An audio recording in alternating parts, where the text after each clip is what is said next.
Hey guys, it's me, Rich. Something massive is happening in America right now. And if you live in a high tax blue state, you may already be feeling it in your wallet. Guys, we're watching millions of Americans quietly pack up, leave Democrat run states behind, and move somewhere they believe they can actually build a future.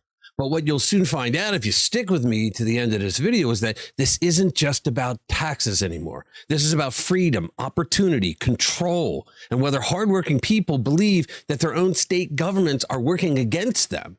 And according to Fox Business's Stuart Varney, this migration wave is only getting started. The numbers are staggering. The consequences are enormous. And the political class on the left looks completely unprepared for it. Let's get into it. Oh, happy days. Welcome back to RPW Media, guys. This is where we give you conservative analysis to help you get through the daily onslaught of radical progressive propaganda. So, if you like our videos already and you haven't done so, you should become a subscriber to the channel. Then you can hit the notification bell and smack that like button because it helps us get our message out to more people. And you'll be notified every time we put out a new video. And thank you. Okay, so Stuart Varney went on Fox Business and said something that corporate media outlets absolutely hate hearing out loud. He basically confirmed what millions of Americans already know from experience. People are fleeing blue states. Not just retirees heading to Florida for sunshine, and not just wealthy investors moving assets around. No, regular working Americans, families, small business owners, professionals, skilled workers, entire companies. They're all moving to red states. Oh, and get this. Here's the part that the political class really doesn't want to admit. The migration is accelerating. What Varney talks about isn't just some vague theory cooked up in a think tank. No, the projections came from economists Art Laffer and Stephen Moore. And the numbers are so massive, they almost sound fake when you first hear them. But the implications become terrifying if you happen to be running one of these Democrat-controlled states. Give this a watch. Let the exodus begin. Oh, actually, it started already. We're talking about mass migration within the United States, from one group of states to another. This is America, and we move, but you ain't seen nothing yet. Consider this. In each of the next 3 years, 800,000 people will leave California and New York. That's 800,000 a year. That's a lot. Another 500,000 will leave Connecticut, New Jersey, and Minnesota. These numbers are from economists Art Laffer and Stephen Moore. Quote, millions of people, thousands of businesses, and tens of billions of net income will flee high-tax blue states for low-tax red states. That's the important point. People and money and jobs moving out of Democrat states and moving to Republican states. Taxes are what's doing this. Yep. As we've said many times, you make good money in a high-tax Democrat state, and this new tax law will kill you financially. Yep. This is terrible news for blue states. It is a bonanza for low-tax Texas, Florida, Nevada, Arizona, Tennessee, Utah, and others. Because freedom always rings. Never forget that. Imagine what this migration actually means. Strong demand for real estate of all kinds in low-tax areas.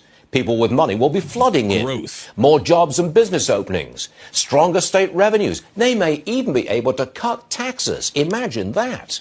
But for the high-tax states, it is a disaster. Oh, yeah. Would you move to, say, New York to take a new job? If you'll get hit with a tax hike, you will think twice. Right. For years, we've been seeing migration. Now get ready for mass migration. I'll conclude the way Laffer and Moore end their article. Quote, delusional liberal interest groups want blue states to respond by soaking their rich residents even more. If that happens, our best advice to blue state residents is simple. Git while the getting's good. Translation? Leave now. Yeah, you gotta love it. And remember, guys, once people leave in large enough numbers, they take everything with them. Their income taxes, their spending, their businesses, their investments, their children, their economic energy, gone. For years, it was predominantly only rich people who had the ability to just get up and move. Things have gotten so bad in blue states. Let me rephrase that. Blue states have so mistreated middle-class people so badly for so long that they've finally had enough, And they're going through the expense of moving to the freedom of red states because in the long run, their family and their future will be much better off. I mean, this cannot be denied any longer. And then suddenly, the people left behind are stuck paying for an increasingly expensive government with a shrinking tax base. In California, for example, the legislature was simply moving on, they hadn't passed it yet, but moving on a wealth tax on billionaires. We did a video on the fact that billionaires are now leaving the Golden State. You think about it, Mark Zuckerberg of Facebook has left California and is now down in Florida. The wealth tax is a communist plan that taxes money that's already been taxed. It's just a money grab for Democrats. Or if you put it this way, it's something that if you or I did, we would be put into prison. And speaking of communist plots, the communist mayor of New York City, Zohran Mamdani, just basically did the same thing where he stood outside a billionaire's home, basically doxing him to the violent communist street army that most blue cities have, claiming by taxing him just a little bit, it could raise $500 million for the city. It's a yearly tax, too. Give this a watch. When I ran for mayor, it's creepy. I said I was going to tax the rich. Well, today, we're taxing the rich. I'm thrilled to announce we've secured a pied-à-terre tax, the first in New York's history. This is an annual fee on luxury properties worth more than $5 million, whose owners do not live full-time in the city.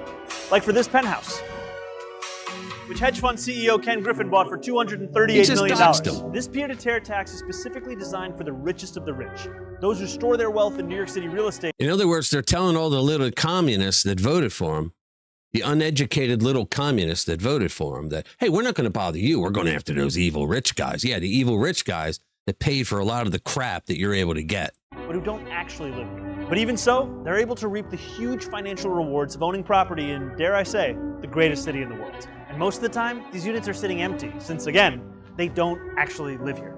This is a fundamentally unfair system that hurts working New Yorkers. Now, it's... How does it hurt people in New York if they don't live there all the time? They're still paying taxes on the property. I don't get that. Coming to an end. This tax will raise at least $500 million directly for the city. It'll help fund things like free childcare, cleaner streets, and safer neighborhoods. As mayor, I believe everyone has a role to play in contributing to our city, and some a little bit more than others. You hear this? Happy Tax Day, New York. He did this on April 15th on tax day. Can you believe it? I mean, oh my goodness. The building he's standing in front of is the home of Ken Griffin, who is the founder and co-owner of the Citadel hedge fund and securities empire. So the problem is he has no right to target certain people for extra taxes that they just made up out of thin air because they need the money. You see, the problem is he thought he was going to have the state raise taxes, but the governor, Hochul, who's a joke in her own right, she had promised the rich people, no, we're not going to raise your taxes because she at least knows what happens. I mean, Mamdani even admits in the video that it's never been done before. He's doing it as a cash grab with no regard to all the things that Ken Griffin has done for the city. I mean, according to the Free Beacon, Griffin has given gifts and taxes to the city in excess of $2.5 billion. So as a result, billionaire Ken Griffin has decided to move his entire operation, you guessed it, down to Florida, Miami to be specific. Think of the tax haul and all the gifts that Griffin has provided to New York City for all these years. It's now gone, and they will all go to Florida. Varney described it as a mass migration inside the United States. And honestly, that phrase sounds dramatic until you actually look around and realize you probably know some people who already did it. I do. I know some people. We're waiting to do it when I retire. We're going down south to the freedom of red states. Think about how many people you know moved from New York to Florida or California to Texas, New Jersey to Tennessee. This isn't hypothetical anymore, guys. This is happening in real time. The reasons aren't complicated. People are tired of being punished for succeeding. That's really what this comes down to. If you work hard, make decent money, buy a house, start a business, invest carefully, and build a life, Democrat-run states increasingly look at you like a walking ATM machine. The more productive you are, the more they believe they're entitled to take from you. And eventually people hit a breaking point. I mean, think about these numbers. Projections showing California and New York losing around 800,000 residents per year over the next several years. That's not a slow leak. That's an evacuation. Oh, and remember this. For every, 720,000 people who leave a state, that's a member of the House. That's a congressional seat that they lose in the next census. And with each lost congressman, they also lose an elector. So this is not just hitting local politics or congressional level politics, but presidential politics as well. And now you know why the Biden administration and the Democrats across the country were thrilled to pieces that up to 15 to 20 million illegal aliens were brought in during Biden's term so that they could be counted in the next census. The Democrats scream when you talk about their replacement theory, but that's exactly what they were doing. They were trying to replace all the people they lost in the 2020 census who were leaving their states because they treat them like garbage. It's crazy that instead of getting together in these blue states and saying, you know, guys, we have all these people who are leaving. Why don't we just start treating them better and come up with ideas that make their lives better rather than punishing them for trying to make a life here, you know, and after everybody stops laughing. I mean, you could literally wipe out the population of entire cities with numbers like that. Think about it. Meanwhile, another 500,000 people are expected to leave states like Connecticut, New Jersey, and Minnesota. According to the economist that Varney referenced, it comes down to largely taxes, regulation, and economic freedom. Imagine that, right? People prefer keeping more of the money that they earned. The government didn't earn jack from your labor, and yet they keep wanting to take more of your money. What a radical concept, right? You know what's amazing? Politicians in some of these blue states still act confused about why this is happening. They raise taxes, increase regulations, make energy more expensive, make housing more expensive, make business expansion harder, and then stare blankly when companies relocate to Texas. They want you to bend over and say, "Thank you, sir. May I have another?" It's like setting your kitchen on fire and wondering why everybody ran outside. How stupid could you be? And there's another layer to this story that almost nobody in the media wants to touch, the psychological aspect. People increasingly want to live around optimism. It's human nature. They want growth, construction, energy. They want opportunity, confidence. They want to know that their children can grow up there and find their own success when they mature. It's part of the American dream, but blue states have taken that away from so many people and created an American nightmare. And to add insult to injury, the politicians don't care. Because if they did, they would do something to turn this all around, and they couldn't care less from the looks of it. They do not want endless lectures about sacrifice while watching government waste explode all around them. When has the government ever had to sacrifice for anything? That matters more than politicians realize. When families relocate to places like Florida, Texas, Tennessee, or Utah, they're often moving toward a feeling as much as a tax policy, a feeling that the future might actually get better for them. And here's the thing that should scare the living hell out of Democrats. Once migration trends start reinforcing themselves, they become very difficult to reverse because success attracts more success. Again, it's humanism. If businesses move into low tax states, jobs follow. When jobs follow, workers follow. When workers follow, housing demand increases. When housing demand increases, investment pours in. For what? To build housing for these people. And suddenly these states experience booming tax revenues, even with lower tax rates. That's the irony. That's the thing that Democrats and communists have never figured out. Some of these Republican-led states may actually end up collecting more revenue because economic growth explodes. Meanwhile, the high tax states, they enter the opposite cycle, shrinking tax base, rising deficits, more pressure to increase taxes, more people leaving. Repeat the cycle. It becomes a doom loop. And honestly, some of these governors still seem convinced the answer is squeezing the remaining taxpayers even harder. Yeah, brilliant strategy, guys. Nothing says, please stay, quite like threatening residents with even higher taxes while roads crumble and housing costs spiral out of control. Hello, California? Varney made another important point that deserves attention. Would a young, ambitious professional willingly move into a state where they know tax hikes are probably coming? That question really matters because states compete against each other now more than ever before. Remote work changed everything. It's the only good thing that came out of COVID. Years ago, people tolerated insane taxes because certain industries were concentrated in places like New York or California. But once millions realized that they could work remotely or relocate entirely, the calculation changed overnight. Why pay absurd housing costs and massive taxes if your job can follow you elsewhere? Think about it. And once enough high-income earners leave, the financial consequences for blue states become brutal, even remotely, because wealthy taxpayers fund a gigantic portion of state revenue. Lose enough of them, and suddenly pension obligations, infrastructure spending, social programs, and government payrolls become impossible to sustain at current levels. Then they start asking for bailouts from the federal government, but you're not getting them anytime soon. You screw up your states and then you want other people to bail you out. No.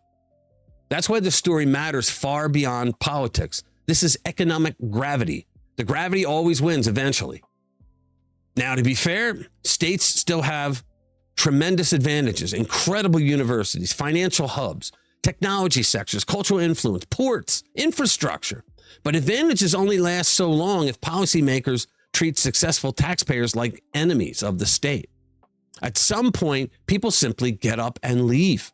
Once they leave, convincing them to come back is extremely difficult when they see what's on the other side in the freedom of red states, especially if they move somewhere cheaper, cleaner, and more business friendly. The craziest part of this whole thing, guys, is that many politicians still seem emotionally incapable of admitting that their policies suck and they might be contributing to the problem. Instead, they play the blame game or climate or misinformation or Fox News, right?